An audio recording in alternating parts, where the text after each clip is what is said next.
Praise God, దేవునికి స్తోత్రం కలుగును గాక. ప్రియమైన దేవుని బిడ్డలారా, మరొకసారి ఆధ్యాత్మిక కార్యక్రమం ద్వారా ఈ విధముగా మిమ్మల్ని కలుసుకున్నటకు దేవుడు నాకు అనుగ్రహించిన గొప్ప భాగ్యాన్ని బట్టి దేవాతి దేవునికి ఎంతగానో కృతజ్ఞతాస్తుతులు చెల్లించి ఉన్నాను. అదేవిధంగా ఈ ఆధ్యాత్మిక కార్యక్రమంలో వీక్షించిన ఆత్మీయులకు మీ అందరికీ ప్రభువైన యేసుక్రీస్తు నామములో శుభాభివందనాలు తెలియపరుస్తూ ఉన్నాను. ప్రియమైన దేవుని బిడ్డలారా, గత వారము బైబిల్ చరిత్రలో ఒక నరుని మనవి ద్వారా దేవుడు చేసిన మహా అద్భుత కార్యము అనే అంశాన్ని మనం ధ్యానం చేసుకోవడం జరిగింది. ఆ అంశ ధ్యానంలో భాగంగా దేవుడు చేసిన మహా అద్భుత కార్యము ఎంత గొప్పదో, ఎంత అద్భుతమైనదో మనము వివరముగా తెలుసుకోవడం జరిగింది. ఒకవేళ ఎవరైనా వీక్షించలేనట్లయితే ఆ అంశ ధ్యానాన్ని కూడా వీక్షించవలసిందిగా ప్రభువైన యేసుక్రీస్తు నామములో మీ అందరినీ కోరిచి ఉన్నాను. ప్రియమైన దేవుని బిడ్డలారా, ఈ రోజున మనం ధ్యానం చేసుకుని పోయే నూతనమైన అంశము హర్మెగిద్దోను యుద్ధము అనే అంశాన్ని మనం ధ్యానం చేసుకుని పోవచ్చు ఉన్నాం. ఈ అంశానికి చెందిన మూలవాక్య వచనాలు ప్రకటన గ్రంథం 16వ అధ్యాయం 12 నుండి 16 వరకు రాయబడిన వాక్య వచనాలు ఉన్నాయి. ఆ వాక్య వచనాల్ని నేను మీ కొరకు చదువుచూ ఉన్నాను. ఆ వాక్య వచనాలు ఈ విధంగా రాయబడి ఉన్నాయి. 6వ దూత తన పాత్రను యూఫ్రటీసు అనే మహానది మీద కుమ్మరింపగా తూర్పు నుండి వచ్చి రాజులకు మార్గము సిద్ధపరచబడినట్లు దాని నీళ్లు ఎండిపోయాను. మరియు ఆ ఘట సర్పము నోట నుండి, క్రూర మృగము నోట నుండి, అబద్ధ ప్రవక్త నోట నుండి కప్పల వంటి 3 అపవిత్రాత్మలు బయలు వెడలగా చూచితిని. అవి సూచనలు చేయనట్టి దయ్యముల ఆత్మలే. అవి సర్వాధికారి అయిన దేవుని మహాదినమున జరుగు యుద్ధమునకు లోకమంతటా ఉన్న రాజులను పోగు చేయవలనని వారి యొద్దకు బయలు వెళ్ళి హెబ్రీ భాషలో హర్మెగిద్దోను చోటుకు వారిని పోగు చేశాను. ఇదిగో నేను దొంగ వలె వచ్చుచున్నాను. తాను దిగంబరుడిగా సంచరించుచున్నందున జనులు తన దిశములను చూతురేమో అని మెలకువగా ఉండి తన వస్త్రము కాపాడుకునేవాడు ధన్యుడు అని మనం చూడగలం. హల్లెలూయా, హల్లెలూయా. ప్రియమైన దేవుని బిడ్డలారా, ఈ ప్రకటన గ్రంథం 16వ అధ్యాయంలోని 12 నుండి 16 వరకు రాయబడిన ఆ వాక్య వచనాల్లో దేవుని దేవదూత కోపముతో నిండిన 6వ పాత్రను యూఫ్రటీసు అనే మహానదిపై కుమ్మరించుటను మనం చూడగలం. ప్రియమైన దేవుని బిడ్డలారా, అయితే ఈ ప్రకటన గ్రంథం 16వ అధ్యాయం 12 నుండి 16 వరకు రాయబడిన వాక్య వచనాల్లో ఈ భాగంలో ప్రపంచ యుద్ధమును గురించి మనకి కనబడుతుంది. ప్రియమైన దేవుని బిడ్డలారా, ఇది ఎలానంటే 6వ దేవదూత తన పాత్రను యూఫ్రటీసు నదిపై కుమ్మరింపగా తూర్పు నుండి వచ్చి రాజులకు మార్గం సిద్ధపరచబడినట్లు దాని నీళ్లు ఎండిపోయినని ప్రకటన గ్రంథం 16వ అధ్యాయం 12వ వచనంలో మనం చూస్తూ ఉంటాం. హల్లెలూయా, హల్లెలూయా. అయితే ప్రియమైన దేవుని బిడ్డలారా, యూఫ్రటీసు నది గురించి మనం ఆలోచించినట్లయితే ఈ యూఫ్రటీసు నది అనే మాట 21 పర్యాయములు మనకి దేవుని వాక్యంలో కనబడుతూ ఉంటుంది. ఇదే నది మహానది అని దేవుని వాక్యంలో 5 సార్లు మనకు కనబడుతుంది. ప్రియమైన దేవుని బిడ్డలారా, అయితే ఇది ఏదైనా తోటలో నుండి ప్రవహించిన 4వ నదిగా మనం చూస్తూ ఉంటాం. అర్మేనియా పర్వతముల్లో పుట్టి పాలస్తీనా వైపు మధ్యధరా సముద్రములకు 100 మైళ్ళ దూరముగా ప్రవహించుచు 1800 మైళ్ళ దూరము ప్రవహించి పర్షియా సింధు శాఖల్లో కలియుచున్నదని మనం తప్పక తెలుసుకోవాలి. పర్షియా సింధు శాఖల్లో కలియక ముందు 90 మైళ్ళ యువతలుగా టైగ్రీసు నదిలో కలిసి 2 ఏకనదిగా సముద్ర అగాధములో పడుచున్నవి. ఇవి మెసొపొతేమియా దేశము గుండా ప్రవహించుచున్నవని మనం తప్పక తెలుసుకోవాలి. హల్లెలూయా, హల్లెలూయా. అయితే ప్రియమైన దేవుని బిడ్డలారా, ప్రస్తుతము ఈ మెసొపొతేమియా ఇరాక్ దేశంగా పిలువబడుచున్నట్లు మనం చూస్తూ ఉంటాం. ఈ నదికి తూర్పుగానున్న దేశము మాదియా పారసిక దేశము. దానితో కూడా కొన్ని దేశములు కూడా ఉన్నాయని మనం తప్పక తెలుసుకోవాలి. ఈ పారసిక దేశమునే ప్రస్తుతం ఇరాన్గా పిలుస్తూ ఉన్నారు. ప్రియమైన దేవుని బిడ్డలారా, ఆ దేశము కూడా ఇశ్రాయేలుల మీదకి యుద్ధానికి వచ్చినని యెహెజ్కేలు గ్రంథం 38వ అధ్యాయం 5వ వచనంలో మనం చూస్తూ ఉంటాం. అయితే ప్రియమైన దేవుని బిడ్డలారా, రష్యాతో మరి ఒక అగ్రరాజ్యం కలుస్తుంది. అదేవిధంగా ఇరాన్ ఏకీభవిస్తుంది. ఇలా ఒక దేశంతో మరి ఒక దేశం కలిసి ఏకీభవిస్తాయని మనం తప్పక తెలుసుకోవాలి. అంటే ప్రియమైన దేవుని బిడ్డలారా, ప్రపంచ రాజ్యముల్లో అనేక రాజ్యములు కలిసి ఇశ్రాయేలీయుల మీదకి యుద్ధానికి వస్తాయి. ఆ సమయంలో ఇశ్రాయేలీయులకు అండగా ఉండు దేశములు కూడా ఇశ్రాయేలీయుల దేశమును ఒంటరిగా విడిచిపెడతాయి. ప్రియమైన దేవుని బిడ్డలారా, గనుకనే ఈ యుద్ధము దేవుడే ఇశ్రాయేలీయుల పక్షంగా ఉండి ఆయన యుద్ధము చేస్తారు. హల్లెలూయా, హల్లెలూయా. ఇశ్రాయేలు పక్షంగా దేవుడు ఒక్కరే ఉండి వారి పక్షంగా యుద్ధాన్ని జరిగిస్తారు. ప్రియమైన దేవుని బిడ్డలారా, అయితే ఇక్కడ ఒక విషయాన్ని క్రైస్తవ లోకం గమనించాలి. అదేంటంటే ఆనాడు ఇశ్రాయేలీయులకు ఎర్ర సముద్రము యోర్దాను నది మార్గం ఇచ్చినట్లు యూఫ్రటీసు నది యుద్ధమునకు వచ్చి రాజులకు మార్గం ఇస్తుంది, లేక యుద్ధమునకు సూచనగా ఉంటుందనే విషయాన్ని మనం తప్పక గ్రహించాలి ప్రియమైన దేవుని బిడ్డలారా. అంతేకాకుండా బైబిల్ పండితులు, బైబిల్ వ్యాఖ్యానకర్తలు దేవుని వాక్యాన్ని ఆధారం చేసుకొని వారు చెప్పిన వివరణ ఏంటంటే, ప్రస్తుతము యూఫ్రటీస్ నది అరబ్బీ వారి ఆధీనంలో లేక వారి వశంలో ఉందని మనం తప్పక తెలుసుకోవాలి ప్రియమైన దేవుని బిడ్డలారా. ఈ విషయాన్ని బైబిల్ పండితులు, బైబిల్ వ్యాఖ్యానకర్తలు తెలియపరిచి ఉన్నారు. గనుకనే కడపటి యుద్ధంలో వారు ప్రధాన పాత్ర పోషించేవారుగా, ఎవరంటే అరబ్బీ వారు ప్రధాన పాత్ర పోషించేవారిగా ఉంటారని బైబిల్ పండితులు తెలియజేయడం కూడా జరిగింది ప్రియమైన దేవుని బిడ్డలారా. అంతేకాకుండా ఈ వివరణకు ప్రధాన విషయాన్ని కూడా వారు తెలియపరిచారు. అదేంటంటే, అరబ్బీ వారు యూదుల మీద పట్టిన పట్టు అతి తీవ్రమని వారు తెలియపరిచారు. ఇది కూడా జగమెరిగిన సత్యం ప్రియమైన దేవుని బిడ్డలారా. అయితే ఈ ప్రపంచ యుద్ధాన్ని నడిపించేవారు ఎవరంటే సాతాను త్రిత్వమై ఉన్నారని మనం తప్పక తెలుసుకోవాలి. ప్రకటన గ్రంథం 16వ అధ్యాయం 13వ వచనంలో కప్పల వంటి ఆత్మలు ఘట సర్పము నోట నుండి, అనగా అపవాది నోటి నుండి, అదేవిధంగా క్రూర మృగము నోట నుండి, అనగా క్రూర మృగం అనగా క్రీస్తు విరోధి యొక్క నోట నుండి, అంతేకాకుండా అబద్ధ ప్రవక్త నోట నుండి, అనగా ఇతడు క్రీస్తు విరోధికి సహకారి అని మనం తప్పక తెలుసుకోవాలి. వీరి నుండి బయలు వెడలినట్లు ప్రకటన గ్రంథం 16వ అధ్యాయం 13వ వచనంలో మనం చూస్తూ ఉంటాం. ఈ విషయాలు ప్రకటన గ్రంథం 16:13లో మనం చూస్తూ ఉంటాం. ఈ ఘట సర్పము, ఈ క్రూర మృగం అంటే క్రీస్తు విరోధి, అబద్ధ ప్రవక్త, వీరే చెడు త్రిత్వమై ఉన్నారనే విషయాన్ని మనం తప్పక తెలుసుకోవాలి ప్రియమైన దేవుని బిడ్డలారా. ఈ చెడు త్రిత్వం యొక్క నోట నుండి కప్పలు వంటి 3 అపవిత్రాత్మలు బయలు వెడలి లోకమంతటా ఉన్న రాజులను ఈ దేవుని మహాయుద్ధమునకు పోగు చేయననే విషయాన్ని మనం తప్పక తెలుసుకోవాలి. ఇవి సహజ సిద్ధమైన కప్పలు కావు ప్రియమైన దేవుని బిడ్డలారా, సహజంగా ఉండే కప్పలు కావు. ఈ కప్పలు ఏంటంటే దయ్యముల ఆత్మలే అని మనం తప్పక తెలుసుకోవాలి. హల్లెలూయా, హల్లెలూయా. అయితే ప్రియమైన దేవుని బిడ్డలారా, సాతాను త్రిత్వమును గురించి కొన్ని విషయాలు నేను మీకు తెలియపరుద్దామని ఆశపడుచు ఉన్నాను. సాతాను త్రిత్వం అనగా ఘట సర్పం అనగా సాతాను లేక అపవాది కాగా, క్రూర మృగము అనగా రాజకీయముల్లోంచి వచ్చివాడే ఉన్నాడని మనం తప్పక గ్రహించాలి. అబద్ధ ప్రవక్త అనగా మతపరంగా వచ్చి పని చేయవాడై ఉన్నాడు ప్రియమైన దేవుని బిడ్డలారా.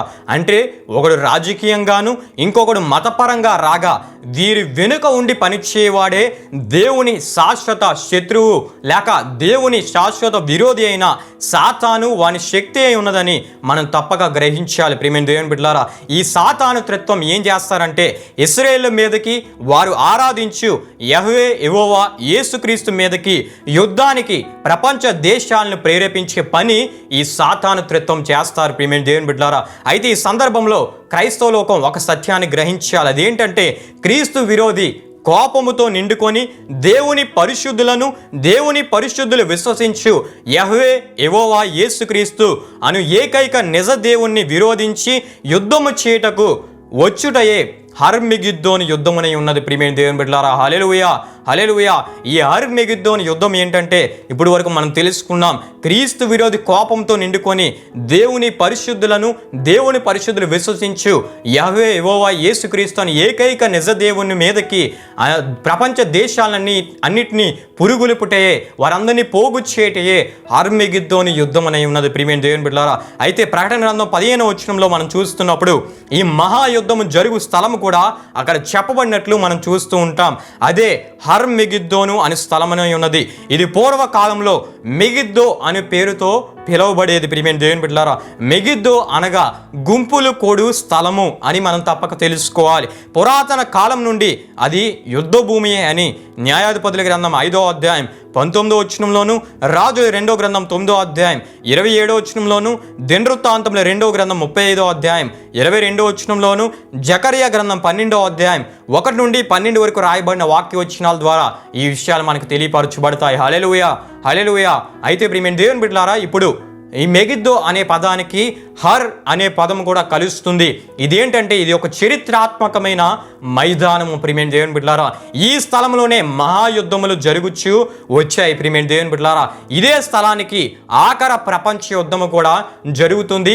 ఈ స్థలంలోనే ఆఖర ప్రపంచ యుద్ధానికి కూడా పోగు చేయబడతారు. ప్రియమైన దేవుని బిడ్డలారా, ఇక్కడ భయంకరమైన వధ జరుగుట వలన హర్ మెగిద్దోను అని పేరు వచ్చినది. ప్రియమైన దేవుని బిడ్డలారా, హర్ మెగిద్దోను అనగా వధ స్థలము అని అర్థమని ఉన్నది. ప్రియమైన దేవుని బిడ్డలారా, ఇది యెరూషలేమునకు ఉత్తర భాగంలో కొన్ని మైళ్ళ దూరంలో ఉంది. ప్రియమైన దేవుని బిడ్డలారా, దీనికి యెహోషాపాతు లోయ అని పేరు కూడా కలదు.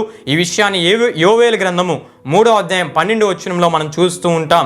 అంతేకాకుండా క్రీస్తు వచ్చి ఇక్కడ తీర్పు జరిగించినని జకరియా గ్రంథం 14వ అధ్యాయం 1 నుండి 5 వరకు రాయబడిన వాక్యోచనాల్లో మనం చూస్తూ ఉంటాం. ఆ ప్రపంచ యుద్ధంలో ఇశ్రాయేలులో కొందరు చెరపట్టబడి దేవుని ఏర్పాట్లో ఉన్న శేషము జకరియా గ్రంథం 13వ అధ్యాయం 9లో ఉన్నట్లు మొరపెట్టుచుండగా క్రీస్తు పరిశుద్ధులతో దిగివచ్చును. హల్లెలూయా, హల్లెలూయా. క్రీస్తు నోటి ఊపిరి చేత క్రీస్తు విరోధిని వాని అనుచరులను సంహరించినని దెసలోనికీయులకు రాసిన 2వ పత్రిక 2వ అధ్యాయం 8వ వచనంలోను, యెషయా గ్రంథం 11వ అధ్యాయం 4వ వచనంలో మనం చూస్తూ ఉంటాం. హల్లెలూయా, హల్లెలూయా. ఇశ్రాయేలు శేషము రక్షించబడినని కూడా అక్కడ మనం చూస్తూ ఉంటాం. ప్రియమైన దేవుని బిడ్డలారా, అయితే ఇక్కడ ప్రకటన గ్రంథం 16వ అధ్యాయం 12 నుండి 16 వరకు రాయబడిన వాక్యోచనాల్లో ఒక హెచ్చరికను కూడా మనం చూస్తూ ఉంటాం. ఆ హెచ్చరిక ఏంటంటే, ఇదిగో నేను దొంగ వలె వచ్చుచున్నాననే విషయాన్ని అక్కడ మనం చూస్తూ ఉంటాం. ప్రియమైన దేవుని బిడ్డలారా, అంటే ప్రభువు దొంగ అని దీని అర్థం కాదు కానీ, ప్రభువు దొంగ అని దీని అర్థం కాదు కానీ, దొంగతనంను చేయుటకు ఇంటికి ఈ రోజే వచ్చినని చెప్పడు. ప్రియమైన దేవుని బిడ్డలారా, అయితే ఎందుకు ఈ విధంగా పోల్చబడింది, ఎందుకు ఈ విధంగా రాయబడిందంటే, ఇంటి యజమాని ఊహించని సందర్భంలో వచ్చును అనే విషయానికి ఈ సందర్భం ఈ విధంగా పోల్చబడింది. హల్లెలూయా, హల్లెలూయా. అదే విధంగా ఏ విధంగా అయితే ఇంటి యజమాని ఊహించని సందర్భంలో వచ్చినో అదే రీతిగా ప్రభువు మనం ఊహించని సందర్భంలో వస్తారు. ప్రియమైన దేవుని బిడ్డలారా, ఆ విషయానికి సందర్భంగానే ఈ విషయం ఈ విధంగా పోల్చబడింది. ప్రియమైన దేవుని బిడ్డలారా, అయితే దొంగ వలె ప్రభువు వచ్చే సమయంలో ఎవరైతే తాను దిగంబరుడిగా సంచరించుచున్నందున జనులు తమ దిశములను చూతురేమో అని మెలకువగా ఉండి తమ వస్త్రమును కాపాడుకొనినో వాడు ధన్యుడని ప్రకటన గ్రంథం 16వ అధ్యాయం 16వ వచనంలో మనం చూస్తూ ఉంటాం. హల్లెలూయా, హల్లెలూయా. అయితే ప్రియమైన దేవుని బిడ్డలారా, ఇక్కడ వస్త్రము అనగా ప్రవర్తనకు సూచనగా ఉంది. ప్రియమైన దేవుని బిడ్డలారా, దిశముల సిగ్గును సూచించినది. క్రీస్తు వచ్చు సమయమునకు మెలుగుగా ఉండని వారు సిగ్గుపడవలసి వచ్చును అనే విషయాన్ని మనకు తెలియపరుస్తుంది. యోహాను రాసిన మొదటి పత్రిక 2వ అధ్యాయం 28వ వచనంలో మనం చూస్తూ ఉంటాం. గనుక క్రీస్తు వచ్చు సమయమునకు మెలుగుగా ఉండి తన ప్రవర్తనను జాగ్రత్తగా చూచుకొని వాడు ధన్యుడు అని అక్కడ మనం చూస్తూ ఉంటాం. గనుక ప్రియమైన దేవుని బిడ్డలారా, ఈ రోజున మనం ఏ స్థితిలో ఉన్నామో మనల్ని మనం పరీక్షించుకుందాం. ఎందుకంటే యేసు ప్రభు వారు వచ్చు సందర్భంలో ఒకవేళ మనము అజాగ్రత్తగా ఉన్నట్లయితే, మెలకుగా ఉండలేని స్థితిలో ఉన్నట్లయితే మనం సిగ్గుపడవలసే పరిస్థితి తప్పక ఏర్పడుతుంది. ప్రియమైన దేవుని బిడ్డలారా, మనం సిగ్గుపడే పరిస్థితిని ఎదుర్కొంటాం. ప్రియమైన దేవుని బిడ్డలారా, గనుకనే ఈ విషయాన్ని యేసు ప్రభు వారు ముందుగానే రాయించారు. ఏంటంటే, ఆయన ఎప్పుడు వస్తారో తెలియదు గనుక ఆయన వచ్చే సమయంలో ఎవరైతే మెలకువగా ఉంటారో వారు ధన్యులనే విషయాన్ని ఇక్కడ మనకు చదువుతూ ఉన్నాం. ప్రియమైన దేవుని బిడ్డలారా, గనుక మన స్థితి ఈ రోజున ఎలా ఉందో మనల్ని మనం పరీక్షించుకుందాం. లూకాసు సువార్త 12వ అధ్యాయం 41 నుండి 48 వరకు రాయబడిన ప్రకారం ప్రభు కొరకు సిద్ధపాటును మనం కలిగి ఉందాం. మెలకువ ఆత్మీయతను మనం కలిగి ఉందాం. మనల్ని మనం జాగ్రత్తగా కాపాడుకుందాం. మన ప్రవర్తనను, మన ఆత్మీయతను, మన పరిశుద్ధతను మనము జాగ్రత్తగా కాపాడుకొని దేవుని వాక్యానుసారమైన జీవితాన్ని మనం కలిగి మెలకుగా జీవిస్తూ ప్రభు రాక కొరకు సిద్ధపాటుతో ఎదురు చూసే ఆత్మీయతను మనం కలిగి ఉందాం. ప్రియమైన దేవుని బిడ్డలారా, అట్టి కృపను దేవుడు మనందరికీ దయచేసి నడిపించునుగాక. ఆమేన్. ప్రియమైన దేవుని బిడ్డలారా, వచ్చే వారము గోగు మాగోగును గురించి మనం ధ్యానం చేసుకుని పోచున్నాం. ప్రియమైన దేవుని బిడ్డలారా, ఆ సందర్భం, ఆ అంశం ద్వారా కూడా ఎన్నో విలువైన విషయాలు మనం తెలుసుకుని పోచున్నాం. గనుక ప్రార్థనాపూర్వకంగా ఈ అంశ ధ్యానాలు మీరు వీక్షించవలసిందిగా ప్రభు సేవకునిగా నేను మిమ్మల్ని కోరుచు ఉన్నాను. ప్రియమైన దేవుని బిడ్డలారా, ఈ కార్యక్రమాన్ని ముగింపు ప్రార్థనతో మనం ముగించుకుందాం. ఈ ప్రార్థనలో నాతో పాటు అందరూ కలిసి ఏకీభవించవలసిందిగా ప్రభువైన యేసుక్రీస్తు నామములో మీ అందరినీ కోరుచు ఉన్నాను. ప్రార్థన చేసుకుందాం. మహిమా స్వరూపి అని మా ప్రభువా, జీవాధిపతి అని యేసయ్య, నీ ఘనమైన నామమునకు మహిమ, ఘనత, ప్రభావములు చెల్లించినాం తండ్రి.